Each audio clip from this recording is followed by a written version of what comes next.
Hello friends, good morning to all of you. Today we will discuss about fundamental right in detail. You can expect any questions which will be asked in the other competitive examinations. You can be ensured from here. So watch it till the end of video. So let's start. First of all if you talk about fundamental right, जब भी हम fundamental right के बारे में बात करते हैं तो इसकी कुछ बेसिक्स टर्म्स होती है। सबसे पहले कि फंडामेंटल राइट हमने कहाँ से लिया हुआ है, तो ये कहाँ से लिया हुआ है हमने यूएसए से। अब ये लेने का मतलब क्या है, सोर्सेज ऑफ द कॉन्स्टिट्यूशंस, मतलब जो भी हमारा संविधान है, कॉन्स्टिट्यूशन है, इसमें दो चीज़ों से सोर्सेज हमने मतलब कि लिए हुए हैं।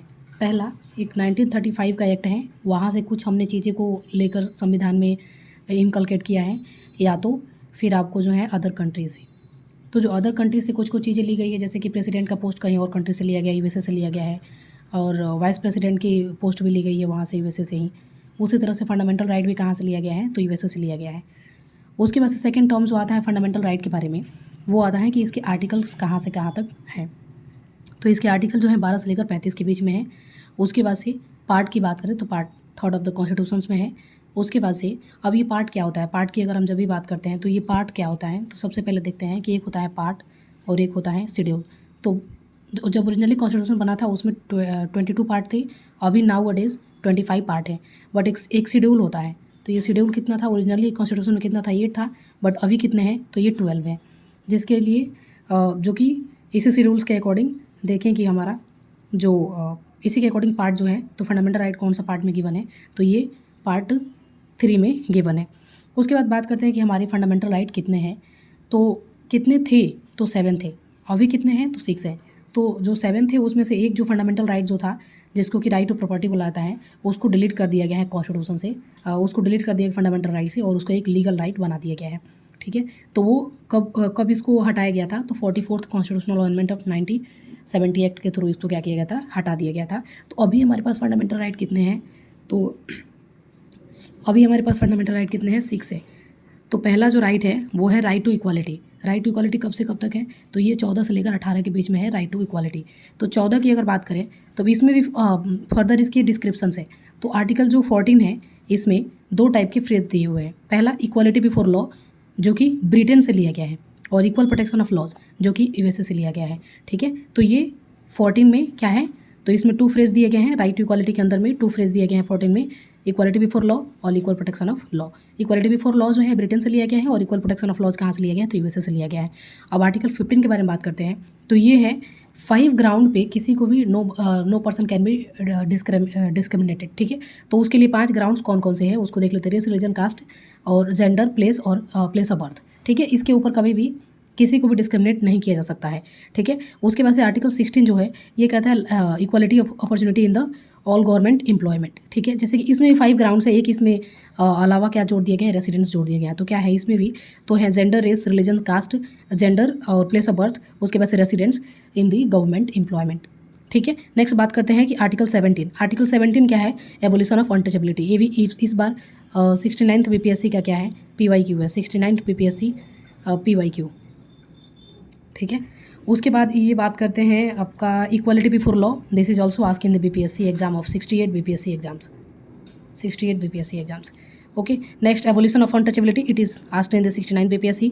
उसके बाद से बात करते हैं आर्टिकल 18 के बारे में, तो एबोलिशन ऑफ टाइटल। ठीक है, एबोलिशन ऑफ टाइटल, किसी टाइप से आपने कोई टाइटल अगर लिया है, अगर एजुकेशनल टाइटल है तो it can be applicable, you can add this prefix and suffix.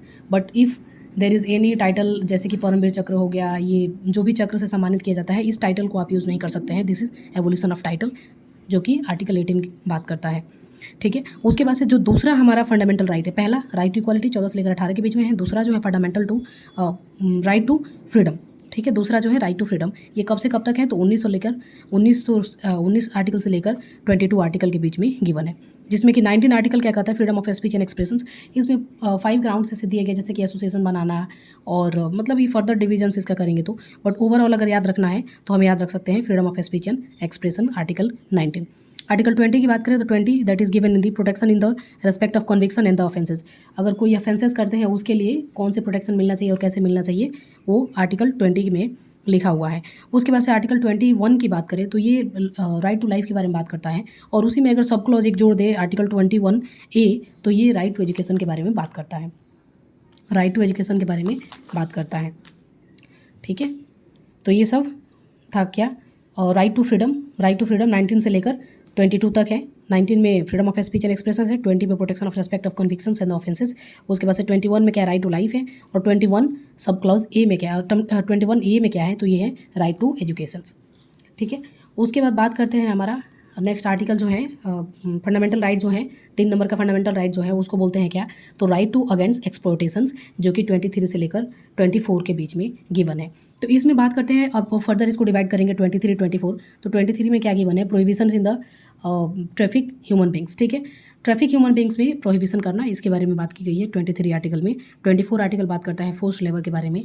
उसके बाद से फिर बात करते हैं फंडामेंटल राइट 4, जैसे right to freedom of religion. ठीक है, right to freedom of religion मतलब किसी भी रिलीजन को मानने के लिए आप स्वतंत्र हैं। ठीक है, उसमें 25 जो आर्टिकल है ये बात करता है फ्रीडम ऑफ कंसाइंस, उसके बाद से profess and propagate of the any religion. ठीक है, 26 बात करता है freedom to manage religious affairs, 27 बात करता है payment of taxes for the promotion of particular religion. उसके बाद से 27 हो गया। 28 बात करता है religious worships in the certain education institutions. ठीक है, नेक्स्ट बात करते हैं जो फंडामेंटल राइट 5th जो है ये बात करता है कल्चरल और एजुकेशनल राइट के बारे में, जो कि 29 से लेकर 30 के बीच में गिवन है। 29 बात करता है कि protection of interest of minorities, 30 बात करता है right of minorities to establish the administration purpose of education institutions. ठीक है, उसके बाद से राइट टू प्रॉपर्टी की बात करें तो 31 आर्टिकल में गिवन था, जिसको कि रीअपील कर दिया गया था, पहले मैंने ऊपर बताया आपको, रीअपील कर दिया गया था 44th constitutional amendment act of 1978 के द्वारा इसको हटा दिया गया था और इसको एक लीगल राइट बना दिया गया था। उसके बाद से राइट टू कॉन्स्टिट्यूशनल रेमेडीज़ 32 में गिवन है, और इस राइट टू कॉन्स्टिट्यूशनल रेमेडीज़ को ही भीमराव अम्बेडकर ने क्या बोला था, heart and the soul of the constitutions by BR Ambedkar. उसके बाद फिर बात करते हैं कि फंडामेंटल राइट का मतलब कुछ भी नहीं है अगर ये 7 नंबर फंडामेंटल राइट नहीं है, क्योंकि इस 7 नंबर फंडामेंटल राइट के अंदर में ही सारी चीज़ें गिवन है।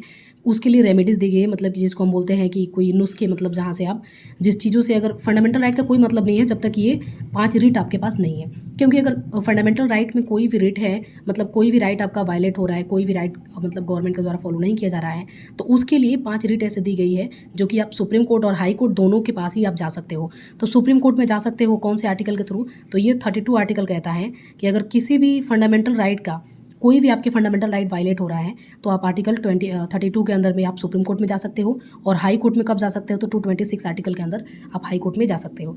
ठीक है, तो ये 2 आर्टिकल्स गिवन है।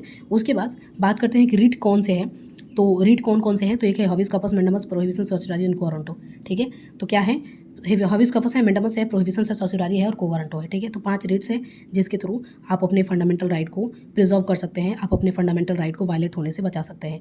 रिट कैन बी इश्यूड, जैसे कि मैंने आपको यही चीज़ें बताया 32 और 226। ठीक है, तो इस फंडामेंटल राइट में मैंने मैक्सिमम चीज़ें कवर करने की कोशिश की है, और वीडियो शॉर्ट बनाना क्योंकि अपलोड करने में प्रॉब्लम होती है, इसलिए मैंने शॉर्ट वीडियो को रखा है।